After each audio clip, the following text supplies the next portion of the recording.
Ar atsimena tokį radijo laidų vedėją Aurimą Dautartą? Dautartas nusižudė dėl žmonos.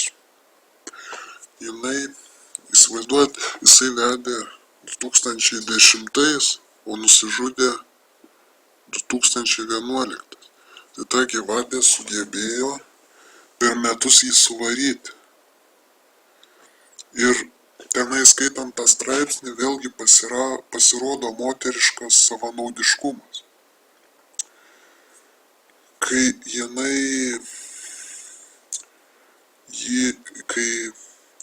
jisai nusižudė,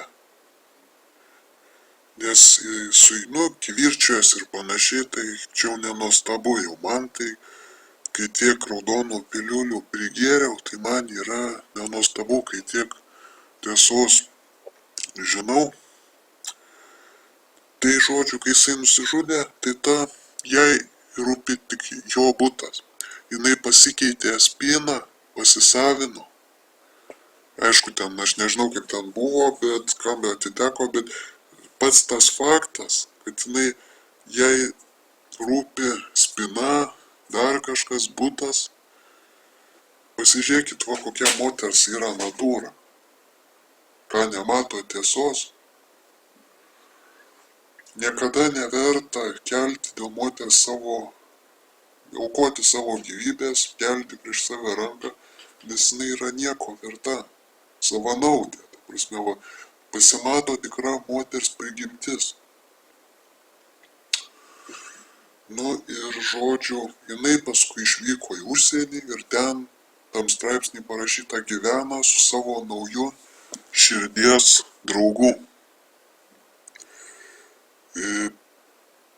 Paskui jau straipsnį parašyta, vainai teisėsi, atėjo į laidotuvės ir negali patikėti, kad palaidotas mano vyras, kad visuomenė ją vadina žudike, kad jinai dėl to jaučiasi blogai. Taip, jinai yra žudikė, ta Viktorija, ir jinai taip ir turi jaustis, jinai ir yra kalta. Štai nereikia čia moterų žiaurumo užglaistyti. Kai vyras kažką padaro, ten išprievartauja, nužudo, tai skamba visa žiniasklaida. Bet jeigu moteris kažką padaro, tai kažkaip žiūrima ne taip. Žiūrima daug atlaidžiau.